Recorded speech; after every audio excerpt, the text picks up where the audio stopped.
Hello बच्चों, मेरा नाम है सुनील और मैं आज जो है आप लोगों को आपके जो पेपर आने वाले हैं बोर्ड के 10th और 12th के उसके बारे में कुछ टिप्स देना चाहता हूं, जो कि अगर आप लोगों ने अपनाते हो तो होप सो कि आप लोगों का फायदा ही होगा, नुकसान नहीं होने वाला है बच्चों। तो कुछ अपने जैसे कि आप लोगों ने पढ़ना स्टार्ट कर दिया होगा, ये होप सो बहुत सारे बच्चे पढ़ने भी लगे हैं। तो बच्चों सबसे बड़ी बात है यहाँ पे कि इन्वायरमेंट जो है वो किस तरीके का हो कि सर हमारा ना 1-2 घंटा पढ़ते हैं, एक घंटा या फिर आधा घंटा हम कोई भी जो है जो मतलब कि जो क्या कहते हैं उसमें कैलकुलेशन वाला सब्जेक्ट, जैसे बिजनेस स्टडीज हो गया हमारा, ठीक है, इकोनॉमिक्स हो गया हमारा, इंग्लिश हो गया, सर यहाँ का जो रीडिंग वाले कुछ चैप्टर्स होते हैं हम उनको पढ़ते हैं और जो हमें पढ़ते हुए नींद आ जाती है और हमारा मन नहीं करता पढ़ने का, किस तरीके से करें।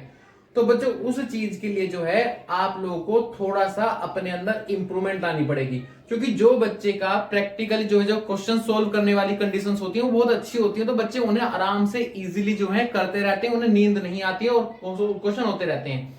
लेकिन अगर उन बच्चों के भी हैं कोई क्वेश्चन कर रहे हैं और एक या दो क्वेश्चन नहीं आया तो वो अपने अंदर से टूट जाते हैं, तीसरा क्वेश्चन करने की ट्राई नहीं करते और वो भी बुक उठा के एक तरफ रख देते हैं। फिर वो उठा दे दूसरी बुक और उसके अंदर भी अगर मन नहीं लगा तो उसको भी क्या कर देंगे, वो बंद करके एक तरफ रख देंगे। लेकिन बच्चों हमें ऐसा नहीं करना। जो चीज हमें नहीं आ रही है हमें उसे बंद करके एक तरफ नहीं रखना, हमें उसी चीज के ऊपर फोकस करना है। कहना चीज क्यों नहीं आ रही है। अगर हमारा स्कूल टीचर, हमारा ट्यूशन टीचर, हम खुद से इतनी मेहनत कर रहे हैं और फिर भी अगर चीज नहीं आ रही तो ऐसा क्या है, ठीक है। तो उस चीजों को आप YouTube की हेल्प से बहुत अच्छे से सीख सकते हो, ठीक है, और अपने दोस्तों को इकट्ठा कर सकते हो। तो उस तरीके से जो उस टेंशन को दूर करना होगा, आप लोगों को अपने आप से खुद से पढ़ना होगा। तो फिलहाल तो मैंने आप लोगों को यहाँ पे बताया कि इन्वायरमेंट फॉर स्टडीज किस तरीके से जो हम अपनी पढ़ाई को कर सकते हैं। तो बच्चों पहली बात तो ये रखना कि आपके घर के आसपास या आपके घर के अंदर जो है साइलेंस होना चाहिए, यानी कि जो साइलेंट इन द सेंस कोई शोर शराबा ना हो रहा हो, समथिंग कुछ ऐसा। लेकिन अब कुछ बच्चे बोलेंगे सर हमारा तो एक ही रूम है, उसके अंदर तो शोर शराबा होगा ही होगा। तो बच्चों होगा, आप लोगों ने एक लाइब्रेरी का नाम सुना होगा, बहुत अच्छे से सुना होगा, आपके स्कूल में भी है और आप लोग के एरिया के आसपास भी लाइब्रेरी होगा। अगर वहां वो लाइब्रेरी ओपन है तो प्लीज आपके पास में 1.5 से 2 महीने बचे हुए हैं, उसे जाके आप ज्वाइन करो। सुबह 8 बजे से लेके जो है 7-8 रात को 7-8 बजे तक आराम से वहां पे जाके बैठ सकते हो, कोई दिक्कत वाली बात नहीं है। लेकिन अगर आप पढ़ना चाहते हो सच में तो आपको साइलेंस चाहिए, वो चाहे वो घर हो, चाहे वो छत हो, चाहे वो आप लोगों का लाइब्रेरी हो, सबसे पहला। दूसरा बच्चों है ग्रुप स्टडीज। ग्रुप स्टडी का मतलब ये नहीं कि हमने जो है 7-8 बच्चों को बुला लिया और वहां पे बकवास चालू हो गई है और इधर उधर की बातें कर रहे हैं, वो सब बेकार की बातें हैं। ग्रुप स्टडीज का मतलब है कुछ जेन्युइन पर्संस जिन्हें लगता है कि हाँ वो हमसे अच्छे हैं या हमसे थोड़े से ही डाउन है, वो हमारी या हम उसकी हेल्प कर सकते हैं। तो बड़े छोटे स्मॉल ग्रुप्स होने चाहिए, मुश्किल से 3 से 4 या 2 से 3 बच्चों का ग्रुप होना चाहिए, इससे ज्यादा का स्टडी ग्रुप नहीं बनना चाहिए। अगर बनेगा तो वहां सिर्फ बकवास होगी, इसके अलावा कुछ नहीं होगा।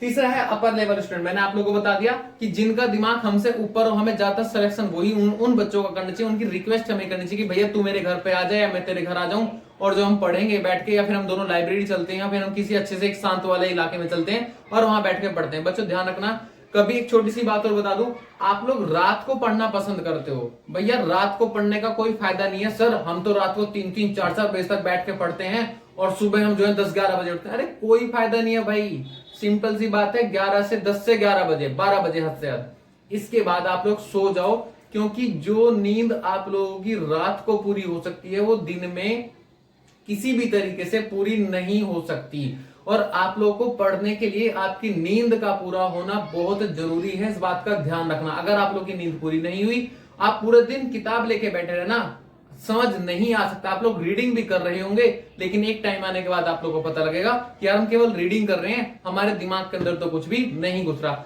और अपने दिमाग को चारों तरफ से शांत करके रखना चाहिए। कई बच्चों के गर्लफ्रेंड बॉयफ्रेंड वाले भी चक्कर हो जाते हैं, तो भैया उन चक्करों को अभी सिर्फ 1.5 महीने के लिए छोड़ दो। आप लोग के पास में 1.5 महीने के बाद टाइम मिलेगा, खूब करना। गेमिंग, भैया सर हम ना थोड़ा सा टाइम पास कर लेते हैं गेम में। बच्चों अगर कोई भी एक पर्सन गेम ओपन कर लेता है ना, जैसे पबजी चल रहा है, बड़ा बकवास है, बच्चों ने कुछ जो है नए नए तरीके ढूंढ लिए हैं पबजी को चलाने। हालांकि हमारी सेंट्रल गवर्नमेंट ने काफी कोशिश करी इसको बंद करने की, लेकिन बच्चों का दिमाग खुरापाती होता है, उनको समझ ही नहीं आता, उनको तो लगता है गवर्नमेंट ने हमारे पर बैन कर दिया है। तो भैया ऐसा नहीं है, गवर्नमेंट ने बैन किया है सिर्फ आप लोगों की भलाई के लिए, ताकि आप लोग थोड़ा सा पढ़ने के ऊपर यार अट्रैक्टिव बनो, प्रोडक्टिव बनो। ये चीजें बेकार हैं कि भैया गेमिंग खेल रहे हैं, गर्लफ्रेंड है, बॉयफ्रेंड है, या फिर हम कुछ और कर रहे हैं, अगर आपको अपने दिमाग को शांत करना है तो सबसे अच्छी बात है आप लोग को म्यूजिक जो है वो सुनना चाहिए। अगर आप म्यूजिक सुनोगे वो भी शांत मन से, तो आप लोगों को अच्छा फील होगा और आपका किसी एक काम को करने के रिगार्डिंग जो है आपकी उत्तेजना बढ़ेगी, यानी कि हाँ यार ये चीज करनी है, बड़ा अच्छा लग रहा है, समथिंग कुछ इस तरह का करना ही करना है।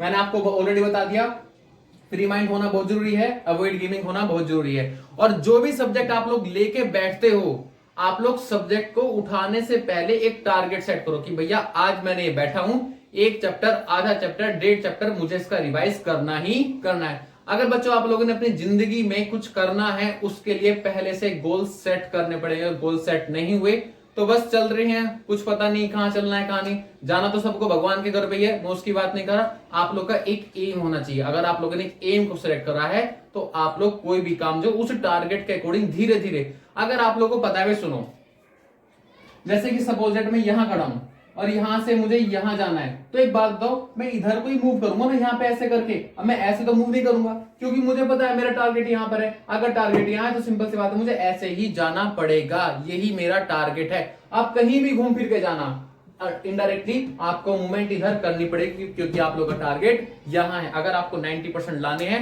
तो 90% के हिसाब से पढ़ाई करनी पड़ेगी। ऐसे नहीं हर 90 लेके आने और पढ़ने को हमारे पास कुछ है नहीं, हम पूरे दिन किताब नहीं उठाते, गेमिंग है, गर्लफ्रेंड से बातें करते रहते हैं, बॉयफ्रेंड से बातें करते रहते हैं, भैया 90% नहीं आएंगे। हाँ उल्टा हो जाएगा, 0-9 तो हो सकता है, 90% नहीं होगा। तो आप लोगों को क्या है, पहले आप लोग अपने टारगेट जो है हमें सेट करने पड़ेंगे। अगर आप लोगों को मेरी वीडियो पसंद आई हो तो प्लीज यार चैनल को लाइक कर देना, सॉरी चैनल को लाइक नहीं करना, चैनल को सब्सक्राइब करना है और वीडियो को प्लीज लाइक कर देना। और अगर आप लोगों को थोड़ी समझ में आई हो बातें तो भैया इन चीजों में ना 1-2 चीजें जरूर अप्लाई करके देखना, आप लोग का जरूर जरूर जरूर फायदा होगा। तो आज के लिए thank you, tata bye bye, see you.